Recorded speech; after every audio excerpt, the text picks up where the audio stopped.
Convido os irmãos a abrirem suas Bíblias em Daniel capítulo 5.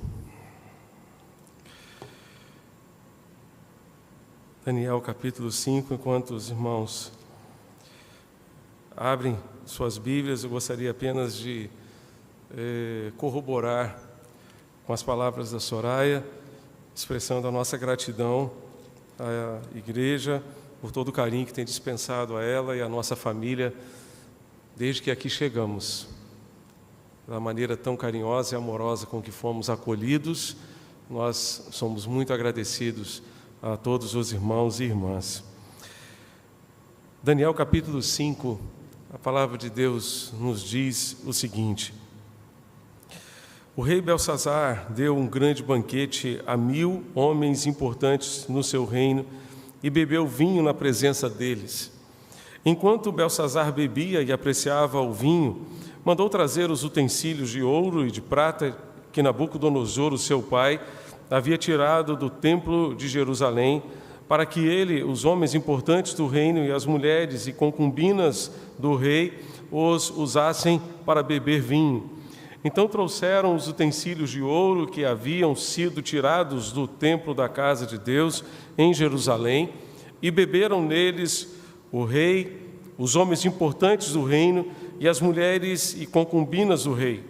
Beberam o vinho e deram louvores aos deuses de ouro e de prata, de bronze, de ferro, de madeira e de pedra. No mesmo instante apareceram uns dedos de mão humana que começaram a escrever na parede caiada do palácio real, no lugar iluminado pelo candelabro, e o rei via os dedos que estavam escrevendo. Então o semblante do rei empalideceu e os seus pensamentos o deixaram perturbado. As suas pernas bambearam, os seus joelhos batiam um no outro. O rei ordenou em voz alta que fossem chamados os encantadores, os caldeus e os feiticeiros. O rei disse aos sábios da Babilônia: aquele que ler o que está escrito na parede e me declarar a sua interpretação, será vestido de púrpura, receberá uma corrente de ouro para pôr no pescoço e será o terceiro homem mais importante no meu reino. Então entraram todos os sábios do rei, mas não puderam ler o que estava escrito na parede, nem revelar ao rei a sua interpretação. Com isto, o rei Belsazar ficou muito perturbado, e o seu semblante se tornou cada vez mais pálido. Os homens importantes do reino estavam perplexos. A rainha-mãe, que tinha ouvido os gritos do rei e dos homens importantes do reino, entrou na sala do banquete e disse: que o rei viva eternamente. Não deixe que os seus pensamentos o perturbem, nem fique assim tão pálido. Há aqui no seu reino um homem que tem o espírito dos deuses santos. Nos dias de seu pai, se achou nele inteligência e sabedoria, como a sabedoria dos deuses. O seu pai, o rei Nabucodonosor, sim, o seu pai, ó rei, o constituiu chefe dos magos, dos encantadores, dos caldeus e dos feiticeiros, porque nesse Daniel, a quem o rei tinha dado o nome de Beltesazar, se acharam espírito excelente, conhecimento e inteligência, interpretação de sonhos, declaração de enigmas e solução de casos difíceis. Portanto, chame Daniel e ele dará a interpretação. Então Daniel foi levado à presença do rei. O rei falou com Daniel e lhe perguntou: você é aquele Daniel dos exilados de Judá, que o rei meu pai trouxe de Judá? Tenho ouvido dizer a seu respeito que o Espírito dos deuses está em você, e que em você se acham luz, inteligência e excelente sabedoria. Acabam de ser trazidos à minha presença os sábios e os encantadores para lerem o que está escrito na parede e me darem a sua interpretação. Mas eles não puderam dar a interpretação dessas palavras. Eu, porém, tenho ouvido dizer que você é capaz de dar interpretação e solucionar casos difíceis. Portanto, se você puder ler o que está escrito e me revelar a sua interpretação, você será vestido de púrpura, receberá uma corrente de ouro para pôr no pescoço e será o terceiro homem mais importante no meu reino. Então Daniel respondeu e disse na presença do rei: o Senhor pode ficar com os seus presentes e dar as suas recompensas a outra pessoa. No entanto, vou ler para o rei o que está escrito na parede e lhe darei a interpretação. Ó rei, o Deus Altíssimo deu o reino a Nabucodonosor, seu pai, bem como grandeza, glória e majestade. Por causa da grandeza que lhe deu, pessoas de todos os povos, nações e línguas tremiam e temiam diante dele. Matava a quem queria e a quem queria deixava com vida. Exaltava uns e humilhava outros. Mas quando o coração dele se elevou e o seu espírito se tornou orgulhoso e arrogante, foi derrubado do seu trono real e perdeu toda a sua glória. Foi expulso do meio dos filhos dos homens. O seu coração foi feito semelhante ao dos animais e passou a morar com os jumentos selvagens. Comia capim como os bois e o seu corpo foi molhado pelo orvalho do céu, até que reconheceu que Deus, o Altíssimo, tem domínio sobre os reinos do mundo e os dá a quem Ele quer. E o Senhor, rei Belsazar, que é filho de Nabucodonosor, não humilhou seu coração, mesmo sabendo de tudo isso. Pelo contrário, se levantou contra o Senhor do céu, mandou trazer os utensílios do templo dele, para que o Senhor, ó rei, as suas mulheres e concubinas, juntamente com os homens importantes do reino, bebessem vinho neles. Além disso, o Senhor deu louvores aos deuses de prata, de ouro, de bronze, de ferro, de madeira e de pedra, que não veem, não ouvem, não sabem nada. Mas o Senhor não deu glória a Deus, em cuja mão estão a vida e todos os seus caminhos. É por isso que ele enviou aquela mão que escreveu na parede, e o que está escrito é Mene, Mene, Tekel e Parsim. Esta é a interpretação daquilo. Mene, Deus contou os dias do seu reino, ó rei, e pôs um fim nele. Tekel, você foi pesado na balança e achado em falta. Pérez, o seu reino foi dividido e entregue aos medos e aos persas. Então Belsazar mandou que vestissem Daniel de púrpura, que lhe pusessem uma corrente de ouro no pescoço e que proclamassem que passaria a ser o terceiro no governo do seu reino. Naquela mesma noite, Belsazar, rei dos caldeus, foi morto. E Dario, o Medo, se apoderou do reino quando tinha mais ou menos 62 anos de idade. Que Deus abençoe e aplique esta bendita palavra aos nossos corações nesta noite. Meus amados, nós temos aqui uma história muito interessante, que nos fala de uma grande festa dada por este homem chamado Belsazar. O Brasil viveria de forma muito intensa nesses dias aquilo que nós conhecemos muito bem como carnaval. E nós, como discípulos de Jesus, como cristãos, com toda certeza e com toda veemência, não podemos aceitar uma festa como esta. Não podemos aceitar uma festa como esta, que não tem nada a ver com Deus, que não tem nada a ver com os propósitos de Deus. Não podemos, em hipótese alguma, aceitar dias de inteira extravasão da carne, em que as pessoas não têm equilíbrio, não têm controle, experimentam uma alegria passageira, quando na verdade Deus quer nos dar uma alegria eterna, a qual nós experimentaremos na Jerusalém celestial, na nova Jerusalém, na presença de Deus. Mesmo com proibições em muitos estados, estes dias ainda têm sido dias de carnaval para muita gente. Este texto nos fala de um outro carnaval, nos fala de uma outra festa promovida pelo rei Belsazar lá na Babilônia. Eu tinha 8 anos de idade quando o Brasil, mais particularmente o Rio de Janeiro, recebeu um homem de Deus chamado Billy Graham. E Billy Graham, naqueles dias da cruzada evangelística no Rio de Janeiro, no estádio do Maracanã, pregou sobre este texto. E eu tive acesso a esta mensagem. E lembro-me de ter ouvido da boca daquele servo de Deus uma mensagem extremamente poderosa que tocou muito o meu coração e que certamente me inspirou nesta reflexão que hoje eu gostaria de compartilhar com vocês sobre o tema Um dia a conta chega. Um dia a conta chega. Daniel foi levado para a Babilônia, escolhido por Nabucodonosor para receber instrução no palácio real. A maior parte do mundo estava sob o domínio da Babilônia.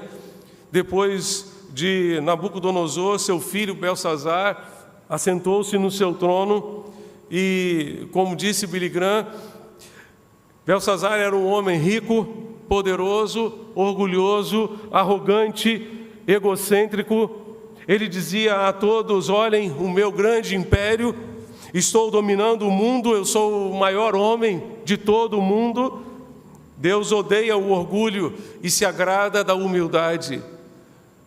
Deus se opõe ao orgulho e se agrada dos humildes. Ele favorece os humildes. E aqui nós precisamos simplesmente escolher o que é que nós queremos. Se nós queremos o favor de Deus ou a oposição de Deus. Você tem noção do que é ter a oposição de Deus? Deus se opõe aos orgulhosos. Deus se opõe aos arrogantes.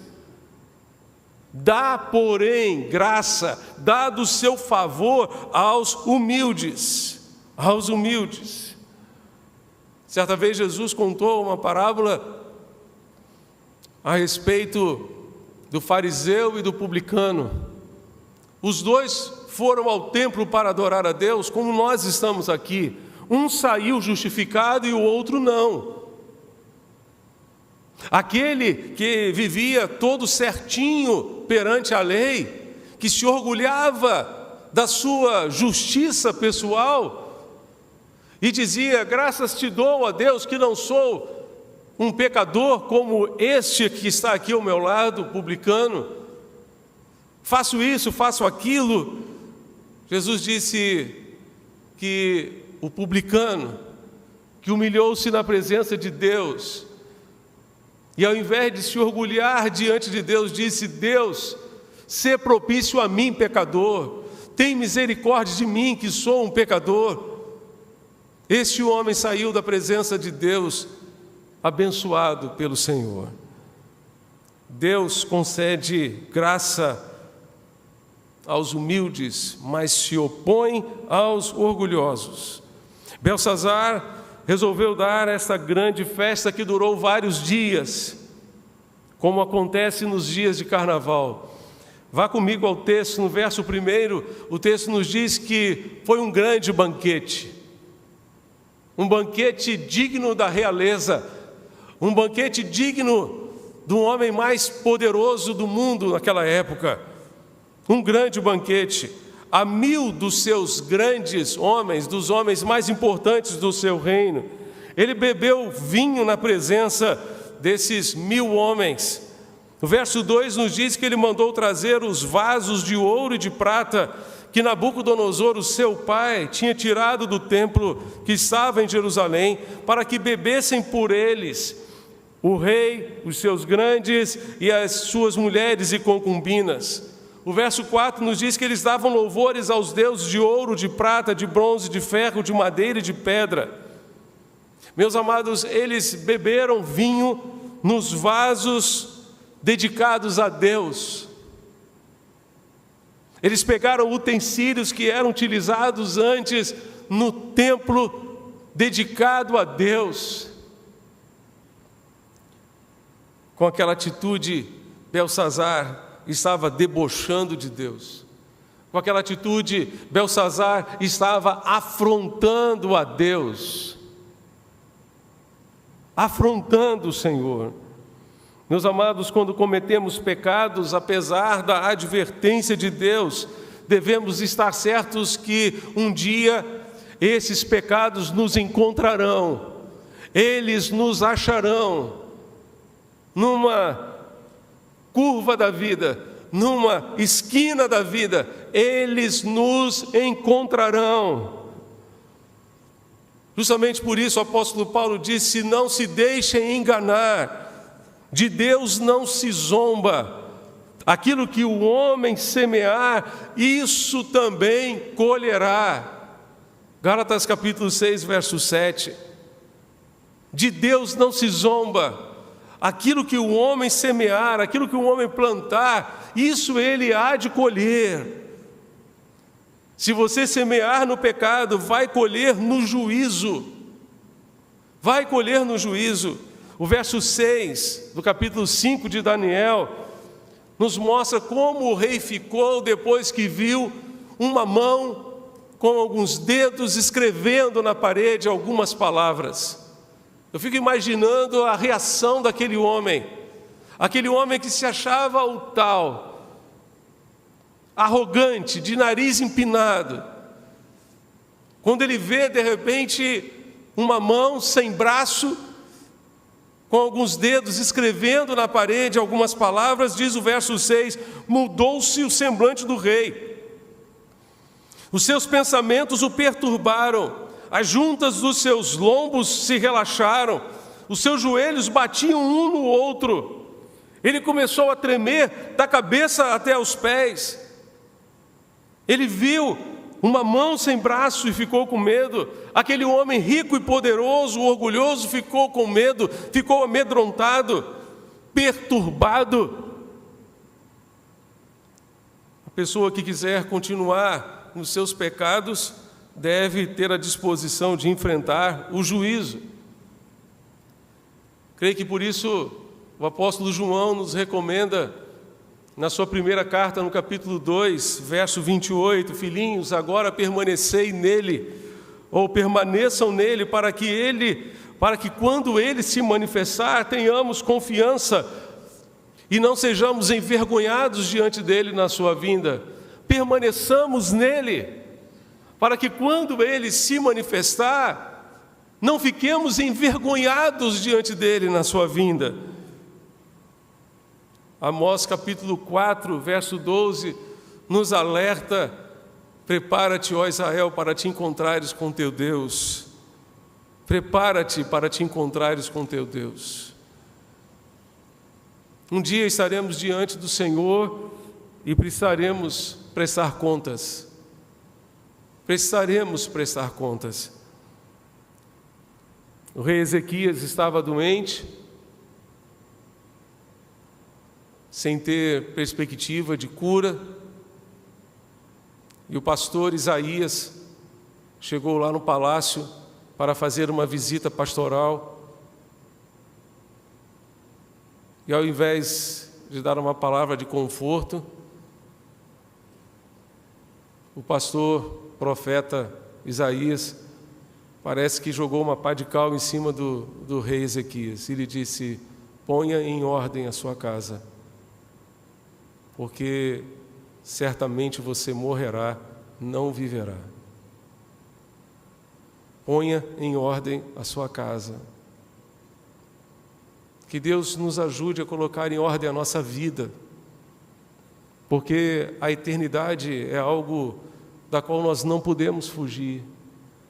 Que Deus nos ajude a colocar em ordem os nossos relacionamentos, que Deus nos ajude a colocar em ordem o nosso mundo interior, que Deus nos ajude a colocar em ordem o nosso coração, as nossas emoções, nossos pensamentos, nossos sentimentos, porque a eternidade está se aproximando. A eternidade está se aproximando.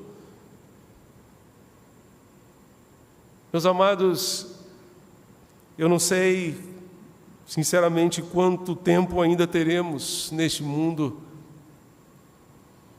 nós não sabemos aquilo que virá, mas Jesus garantiu que nos últimos dias nós teríamos pragas, pestes como coronavírus, teríamos guerras e rumores de guerra, como está acontecendo hoje na Ucrânia. E nós precisamos nos preparar. Nós precisamos nos preparar para estar para sempre com o Senhor, para aquele dia de prestação de contas. A Bíblia diz que naquele dia, muitos pedirão aos montes para que caiam sobre si, para não terem que olhar o rosto do Cordeiro de Deus. Eu fico imaginando pessoas cometendo tremendas atrocidades, como esta guerra que estamos vivendo hoje. Um dia essas pessoas terão que comparecer diante do Cordeiro de Deus, como eu e você, como cada um de nós teremos que fazer. Por isso, João nos encoraja dizendo: permaneçam nele, permaneçam em Cristo, para que vocês não fiquem envergonhados diante dele na sua vinda, para que vocês não fiquem envergonhados quando ele se manifestar. O rei tentou ler aquelas palavras, mas não conseguiu. Mandou chamar os intelectuais, os mágicos, os astrônomos, os encantadores, os adivinhos, mas ninguém pôde ler e interpretar aquilo que estava naquela parede. O rei prometeu então riquezas a quem conseguisse desvendar aquele mistério. De repente, a rainha mãe, que ouviu os gritos de desespero daquelas pessoas que estavam naquele salão real, a rainha mãe entrou naquele ambiente, viu seu filho desesperado, os joelhos batiam um no outro, tremia da cabeça aos pés. Aquele homem ouviu a sua mãe lhe dizer: não fique com seus pensamentos perturbados, porque aqui no reino existe um homem que na linguagem dela, na linguagem da religião dela, ela expressou como um homem em quem há o Espírito dos deuses santos. Nós sabemos um homem em quem há o Espírito de Deus. Deus está com ele, e ele já desvendou muitos mistérios, já interpretou muitos enigmas. Deus está com ele. Chame Daniel, e ele dará a interpretação. Ele mostrará exatamente aquilo que está acontecendo aqui neste momento. Há um homem no teu reino, há um homem no teu reino que tem a capacidade de interpretar aquilo que está acontecendo. Meus irmãos, que haja neste mundo, que haja na cidade de Recife, que haja no Brasil, muitos homens e mulheres capazes de interpretar aquilo que está acontecendo no mundo hoje e compartilhar a essência de Deus, a verdade de Deus para a nossa geração. Que Deus use você, meu irmão, minha irmã, como um homem de Deus, como uma mulher de Deus, no lugar onde você estiver, para interpretar a palavra de Deus, para interpretar os avisos de Deus para a humanidade nestes dias, neste tempo em que vivemos, de tal maneira que haja uma volta do ser humano para Deus, que a humanidade se volte para Deus, que a humanidade se quebrante diante de Deus, e haja um grande avivamento espiritual em todo o mundo. Daniel então entra em cena, na cena daquele grande baile de carnaval que estava sendo dado por Belsazar. Aquele homem santo que deveria estar em casa orando e buscando a face do seu Deus é chamado para desvendar o mistério. Há pessoas que pensam que, se conseguirem ser ricas e poderosas, encontrarão satisfação. Porém, o dinheiro não dá satisfação. Há milionários espalhados pelo mundo que vivem na mais absoluta miséria e infelicidade.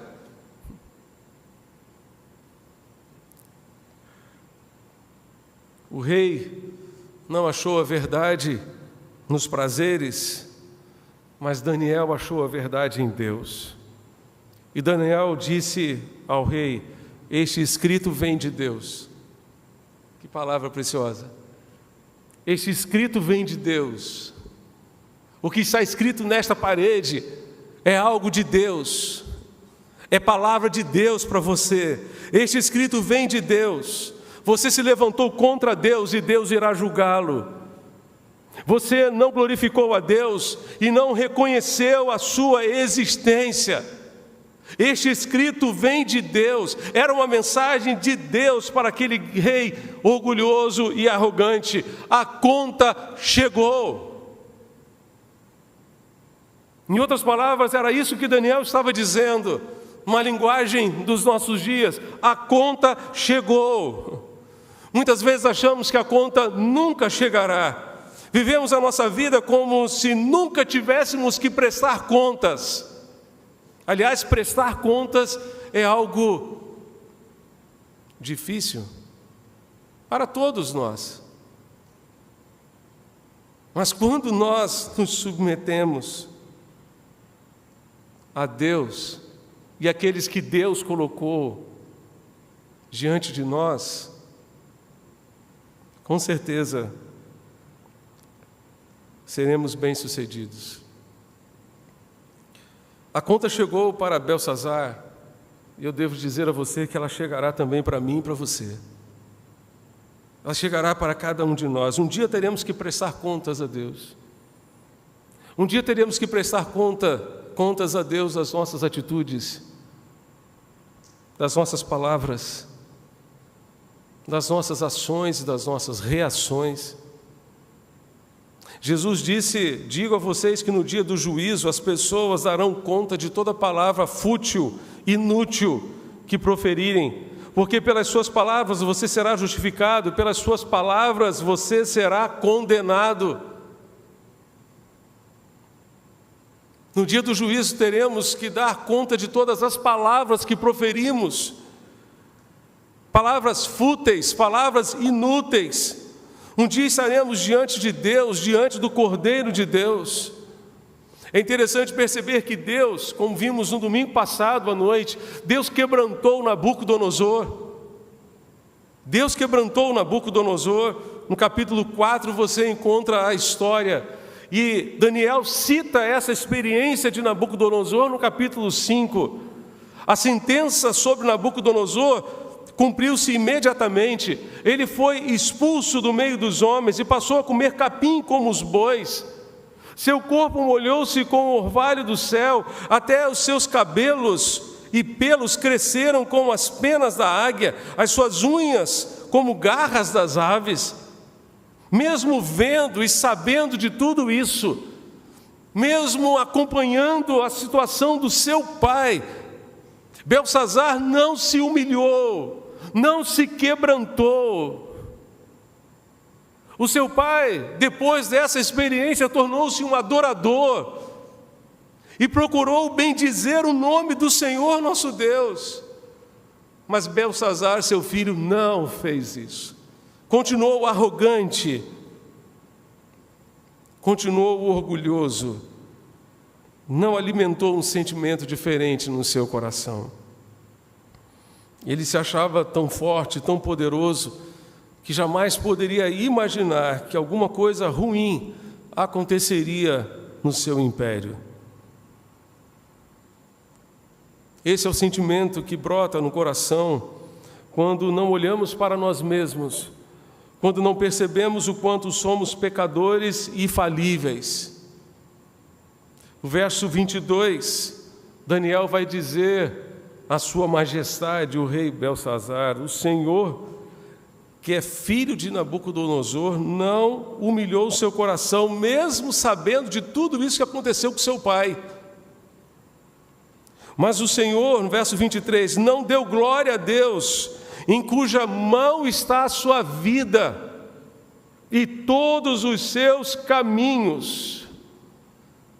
Daniel disse a Beltsazar: a sua vida está nas mãos de Deus, os seus caminhos também estão nas mãos de Deus. Você não glorificou a Deus. Qual foi a última vez que você parou para glorificar a Deus? Qual foi a última vez que você parou, meu irmão, minha irmã, meu amigo, para agradecer a Deus por tantas e tantas bênçãos que Ele tem lhe concedido? Ou você tem simplesmente reclamado daquilo que não tem e não consegue ver tudo aquilo que Deus já lhe deu? 3 palavras estavam ali naquela parede: Mene, Mene, Tekel e Parsim. Mene, o significado é: Deus contou os dias do seu reinado e pôs um fim nele. O seu reino acabou, terminou hoje. Em outras palavras, Deus estava dizendo a Beltsazar: a sua oportunidade acabou. A sua oportunidade de se arrepender acabou. A sua oportunidade de mudar de vida acabou. Meus amados, quantas vezes nós vamos empurrando essas decisões, deixando para depois. Tomemos cuidado. Deus estava dizendo a Beltsazar: terminou a sua oportunidade. Mene, Tekel, você foi pesado na balança e achado em falta. Pérez, o seu reino foi dividido e entregue aos medos e persas. Meus amados, o juízo de Deus está por vir. Voltemo-nos para Ele agora. Quando a gente pensa nessa perda de oportunidades, nos lembramos do profeta Isaías, que disse: busquem ao Senhor enquanto Ele pode ser encontrado, invoquem-no enquanto Ele está perto, que o ímpio abandone o seu mau caminho, e o homem mau os seus pensamentos, converta-se ao Senhor, que se compadecerá dele, e volte-se para o nosso Deus, porque é rico em perdoar. Porque os meus pensamentos não são os pensamentos de vocês, e os caminhos de vocês não são os meus caminhos, diz o Senhor. Porque assim como os céus são mais altos do que a terra, assim os meus caminhos mais altos do que os seus caminhos, e os meus pensamentos mais altos do que os pensamentos de vocês. Volte-se para o Senhor, diz a Escritura. Busquem o Senhor enquanto Ele pode ser achado, enquanto há oportunidade. Deus disse a Beltsazar: você foi colocado na balança. E achado em falta, está devendo. Salmo 90, verso 12. O salmista Moisés, homem de Deus, escreve este salmo e faz uma oração, faz um pedido a Deus, que muitas vezes já decoramos, talvez. Salmo 90, verso 12 nos diz: ensina-nos a contar os nossos dias, de tal maneira que alcancemos corações sábios. Mas o verbo contar ali, no hebraico, não significa simplesmente contar 1 mais 1, 2 mais 2, 3 mais 3 e assim sucessivamente. Contar ali no hebraico tem o sentido de pesar, tem o sentido de colocar na balança os nossos dias, tem o sentido de avaliar a nossa vida. Colocar a nossa vida na balança de Deus, não na nossa própria balança, não na balança da nossa conveniência, mas na balança de Deus. Pesado foste na balança e achado em falta. Será que estamos em falta diante de Deus? Será que estamos vivendo plenamente tudo aquilo que Ele planejou para nós? Ou estamos em falta, negligenciando algumas coisas que Deus nos mandou fazer e que nós estamos sempre deixando para depois? Deus nos pesa na sua balança. Hebreus 4, verso 13 nos diz que não há criatura que não seja manifesta na sua presença. Não há criatura que não seja manifesta na sua presença. Até Vladimir Putin um dia estará na presença de Deus, estará na presença do Cordeiro de Deus. Pelo contrário, todas as coisas estão descobertas e expostas aos olhos daquele a quem teremos que prestar contas. Todos nós teremos que um dia prestar contas diante de Deus. Ele conhece os nossos pecados, pensamentos mais ocultos e secretos. Ele conhece aqueles pecados, como disse um amigo meu, camuflados. Na guerra, os soldados usam roupas camufladas para não serem facilmente percebidos. Ele conhece não apenas a nossa aparência, mas conhece a nossa essência. Ele conhece não apenas a nossa aparente santidade dominical, mas conhece a maneira como vivemos durante a semana dentro de casa, no ambiente de trabalho, no ambiente acadêmico, onde quer que estejamos. Um dia teremos que prestar contas, amados. Você está pronto para encontrar-se com Deus? Um dia a conta chegará. Chegou para Belsazar, chegará para nós também. Mas quando a gente pensa em conta, nós precisamos nos lembrar da graça de Deus.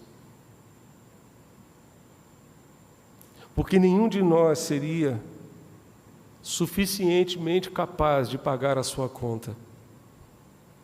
Jesus Cristo veio ao mundo e pagou a nossa conta. E é justamente por isso que Paulo vai dizer que nenhuma condenação há para aqueles que estão em Cristo Jesus. Porque Ele cravou todo o escrito de dívida que havia contra nós. Ele pagou a nossa conta. Ele pagou a nossa dívida.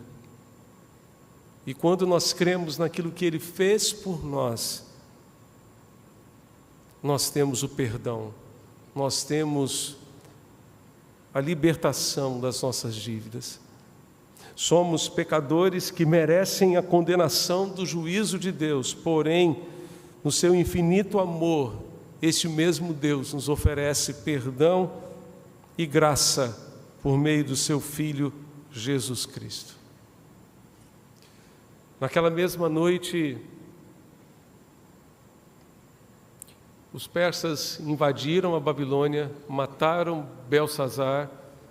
O juízo chegou para aquele homem arrogante e orgulhoso, que não se arrependeu dos seus pecados. Mas é interessante perceber que eles não tocaram em Daniel. Os persas, quando entraram naquela cidade, não tocaram no homem de Deus, que passou a ser líder logo adiante, como vimos no capítulo 6, domingo passado. Um homem de Deus que Dario queria colocar como líder, como primeiro-ministro de todo o reino. Deus cuida dos seus filhos. Deus cuida dos seus filhos.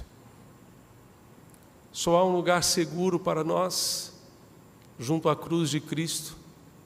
Lá encontramos perdão, lá encontramos salvação, lá encontramos a redenção que somente Ele pode nos dar.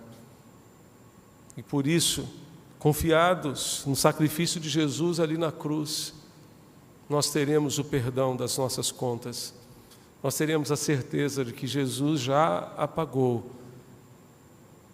e nós poderemos desfrutar da vida eterna com Ele. Você tem esta certeza no seu coração? Você tem esta convicção no seu coração